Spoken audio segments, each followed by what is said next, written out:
Here we go. Alright. Hey guys, welcome back to a brand new video. Today, I'm going to be showing you guys how I made this beat inside of FL Studio. This beat sounds like something that producers like Nick Mira and Rio Leyva would make in 2020. So this is a super simple beat. I just did a bunch of interesting processing techniques to make it sound the way it does. So feel free to follow me on Instagram if you haven't already at gavinhadley_. Check out my loop kits. There's going to be a link in the description for that. And without further ado, let's get into it. So this is the beat that I came up with. Pretty simple drums on it. Skeleton drums to show you guys what drums would sound like on this. But yeah, this is what it sounds like.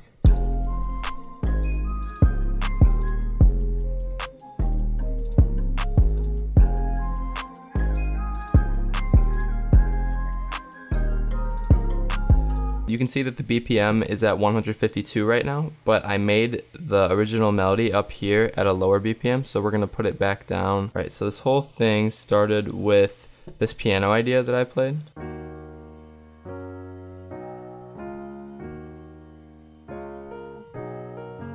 Pretty simple chords, honestly, just triads, but we took the third and we put it up an octave, and then we have these bass notes right here, just the lowest note.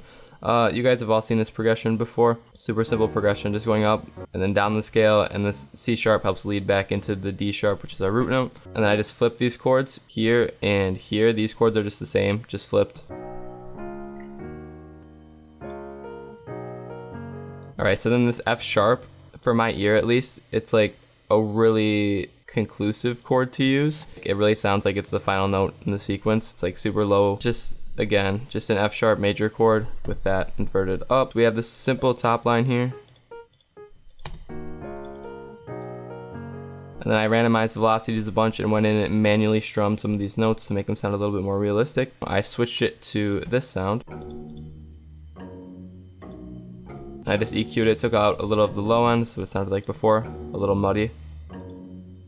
Right, so next sound after that we have, it was supposed to be like more of a present melody, but I actually kind of like cut it out when I was mixing the overall melody because I thought it had a little bit too much presence.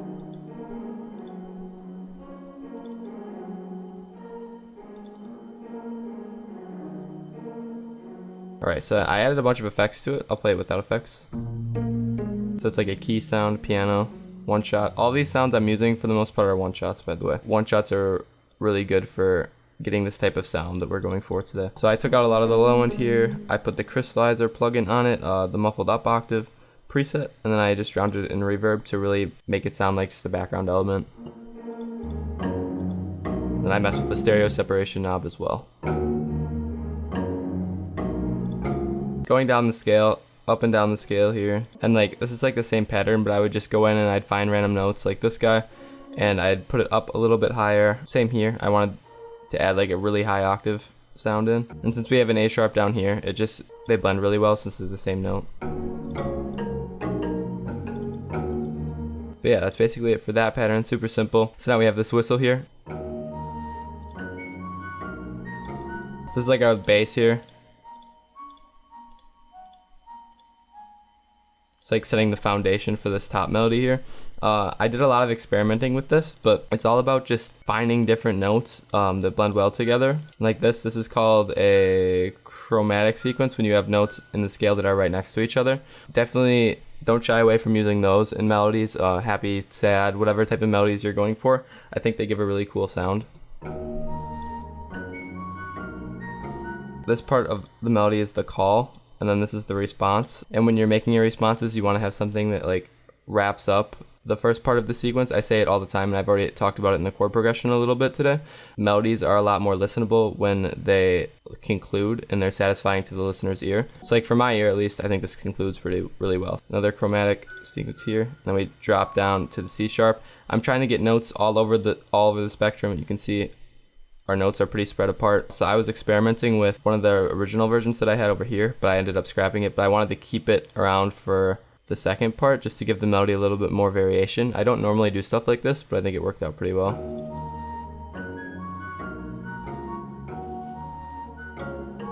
And this is like super easy to get away with, and I'm not even say get away with, but it's super easy to do since the notes are like playing on the same rhythm, so it helps it blend in a lot more. Put a lot of reverb on it, and then crystallizer 2 octaves down. This is like just a pitch down kind of thing. This is what it sounds like. with it all the way. Kind of a cool sound, but not really what I was going for. So I rendered it out. We had one long audio file. It was like this. And since I sped it up, the melody's gonna be a lot faster, obviously. And then I just messed around with pitches. I wanted the melody to sound a little bit higher pitched than the original one. So we have this. And you can see it drops down to a lower octave. So to do this, all I did was right click, and then you guys can't see this, but you click on this little audio thing right here, and you do make unique as sample. It's in the top right. Press OK, save it. And then you now have this new sample. What you do, it looks like it's still pitched up, but it's not. You have to like reset it. So you right click and then press reset. And then what I did was put it down an entire octave. So now it's just this down an octave, except it's the second half of what we recorded.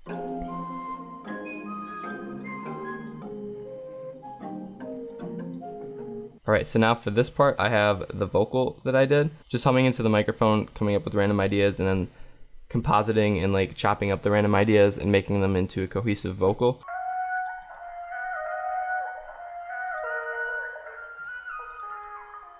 So I put the fruity parametric EQ on it. I just took out a lot of the high and a lot of the low ends, and then I just put reverb on it. Normally you guys would see me like drowning out my vocals, but for this one I wanted to kind of embrace the texture that it had, so I didn't do it as much here. I still have a lot of the wet and the separation all the way, but I moved back the mix knob here a lot, so it still has a little bit of that graininess and texture to it when it was coming from my microphone.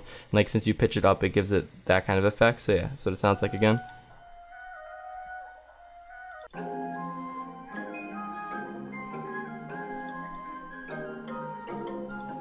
Alright, yeah, so that's what it sounds like. It's just like a super tucked back element. I turned it down a little bit. Alright, so for the sample, I just EQ'd out some low end to make room for the drums. Yeah, and then we just have these drums come in. If you're wondering how I did the drums, pretty simple. It's only 4 sounds. I have a clap just playing. I really like this clap. It's from the Side Piece Lifeline drum kit. I have this hi-hat.